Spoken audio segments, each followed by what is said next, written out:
que esta unção, ela não atinge só o intelecto, ela não pode atingir só o campo natural, ela tem que fazer aquilo que nenhum psicólogo faz, nenhum remédio faz.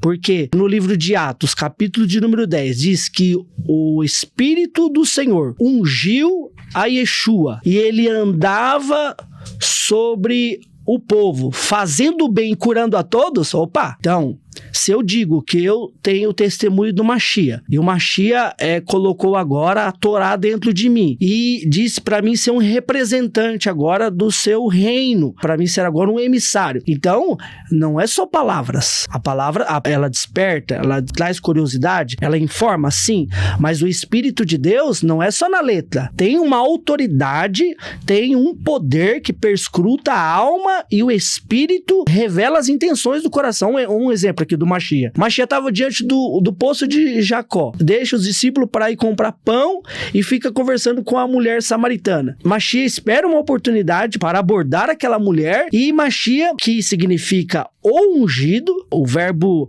machá significa ungir, e Mashiach é o ungido. O próprio ungido está ali, que foi ungido pelo Pai.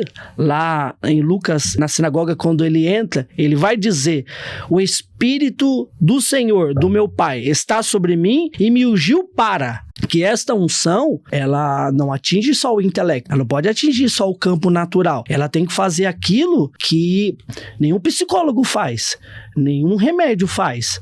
Porque no livro de Atos, capítulo de número 10, diz que o Espírito do Senhor ungiu a Yeshua e ele andava sobre o povo, fazendo bem e curando a todos. Opa! Então, se eu digo que eu tenho o testemunho do Mashiach, e o Mashiach colocou agora a Torá dentro de mim, e disse para mim ser um representante agora do seu reino, para mim ser agora um emissário. Então, não é só palavras. A palavra, ela desperta, ela traz curiosidade, ela informa, sim, mas o Espírito de Deus não é só na letra. Tem uma autoridade, tem um poder que perscruta a alma, e o Espírito revela as intenções do coração. Um exemplo aqui do Mashiach. Mashiach estava diante do poço de Jacó. Deixa os discípulos para ir comprar pão e fica conversando com a mulher samaritana. Mashiach espera uma oportunidade para abordar aquela mulher, e Mashiach, que significa o ungido, o verbo